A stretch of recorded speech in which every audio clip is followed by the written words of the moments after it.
Hello everyone, welcome back to the Zekko football channel. What have we here? Middlesbrough 1, Chelsea 0. Middlesbrough 1, Chelsea 0. Now, Middlesbrough, I believe, are around about 12th or 10th in the Championship, and Chelsea are around about the same position in the Premier League. So there's a good league difference between these two sides, and yet Middlesbrough looked the more comfortable. Middlesbrough looked like they were easing themselves through the game. It looks like Chelsea had a load of attacks, but in truth, they didn't really. And although they had a number of opportunities, they failed to really convert a lot of chances, and this is down to a number of decisions made by Chelsea's manager, who we are really going to need to talk about. It's time we turn our attention to Mauricio Pochettino. If you're new to the channel, please make sure that you like the video, you subscribe to the channel, and you turn on those notifications. It's very much appreciated. And now, let's get into it.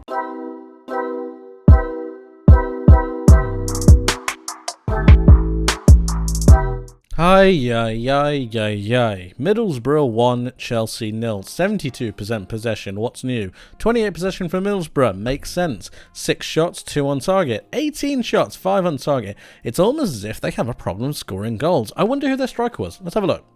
I wonder who was up front. Cole Palmer. Cole Palmer was up front. Cole Palmer.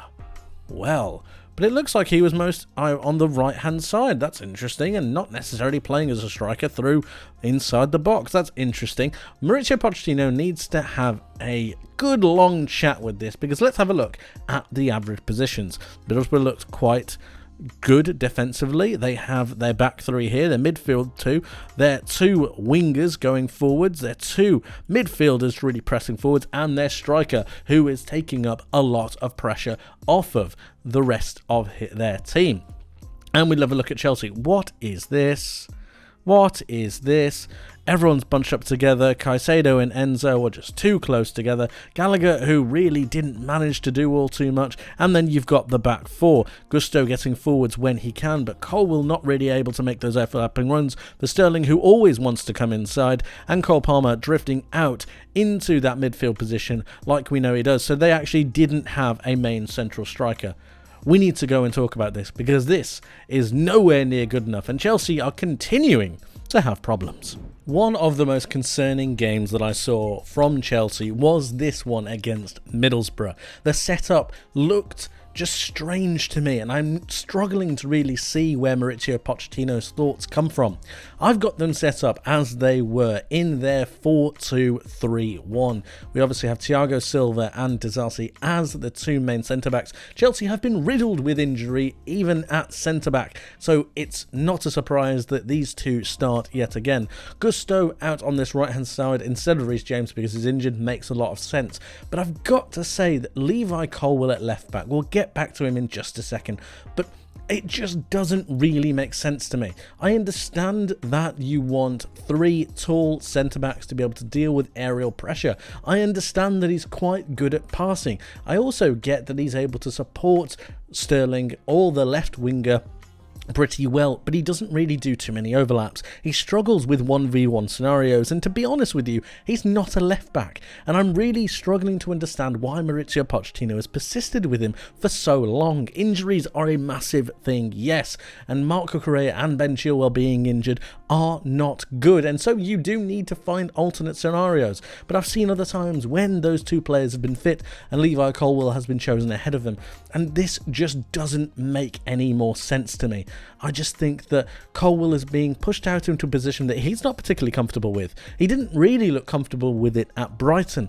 And when you think of players like Ian Maatsen, who has recently agreed to go out on loan to Borussia Dortmund, and the time that he had at Burnley being one of their best players from left back, creating goals, scoring goals for Burnley, albeit in the Championship, it's a boggling decision to ask him to go out on loan and not Levi Colwill. Now, obviously, they wanted to keep him, they wanted to have him at Chelsea, and I understand that.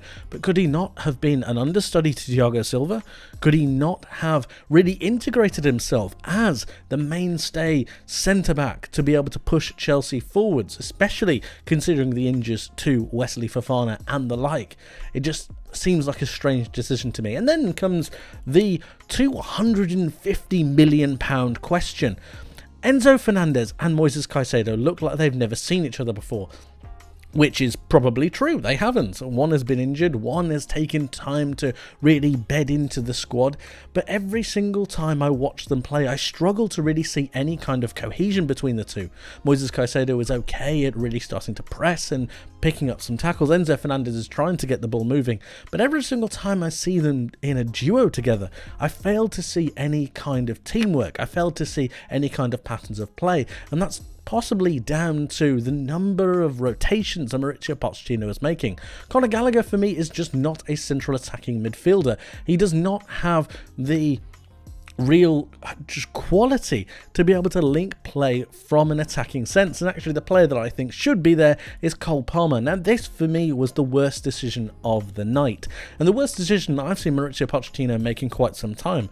Yes, Jackson wasn't available. Broja was though, and I just don't think that putting Cole Palmer at striker was the correct move. Yes, he had a number of opportunities, and yes, he did miss them, and my critique of this positioning is not down to the chances that Cole Palmer missed. It's actually just down to the way that the team flowed. Through Gallagher, they just failed to really have any kind of dynamic presence. Cole Palmer would normally drop into pockets of space and really link the play, if not create a goal-scoring opportunity by himself. However, Gallagher, all good for his pressing, failed to really find those little pockets of space and allow Chelsea to progress the ball forwards. They had a number of chances, and I just feel like they might have been able to take a couple of them if Cole Palmer was in his natural position.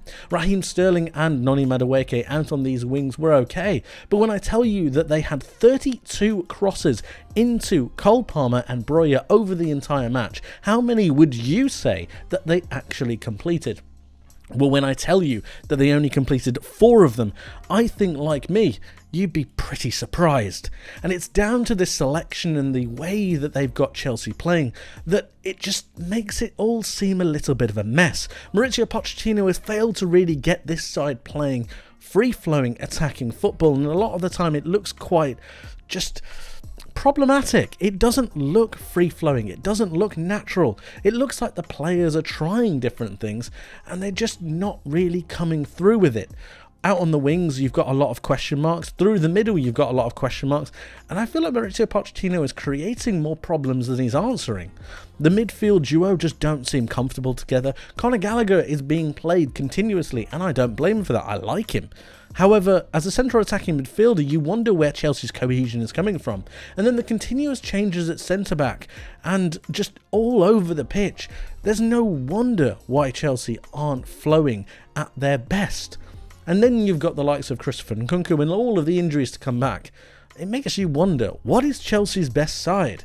And it's through this problem and through these problematic times that I feel like Mauricio Pochettino is starting to struggle under the pressure of the wading water coming towards him. Nevertheless, I'm sure he will keep going, and I'm sure he won't be going anywhere because I don't really know who they would get. But Chelsea look lost, and it just doesn't look like they have too many answers, and in a more concerning manner, it doesn't look like Mauricio Pochettino has too many answers either.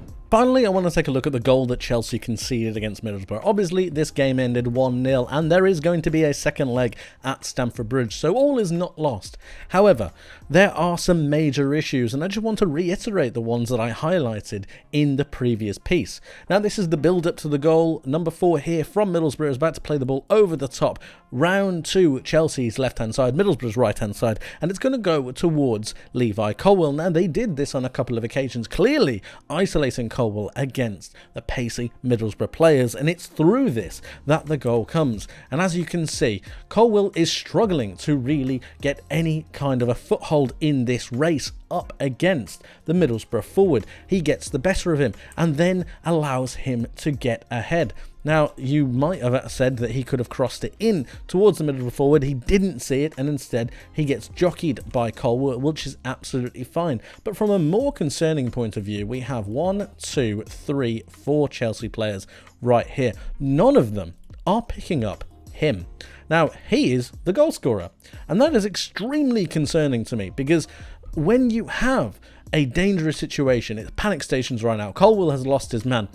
He's currently trying to jockey, so I'm not having a go at Colwill. But Disasi should see, you've got the likes of Caicedo, who should see, Gusto should see. Somebody needs to be picking up number 7. Somebody needs to be making sure that the danger can be cut out. But what ends up happening? None of that happens. And instead, the ball gets passed over to number 7, who slots it home pretty perfectly. Now, this is just a small example of defensive frailties, a part of a side that is being isolated, part of a side that's being picked on, and just defending that is non-existent. Caicedo just isn't there.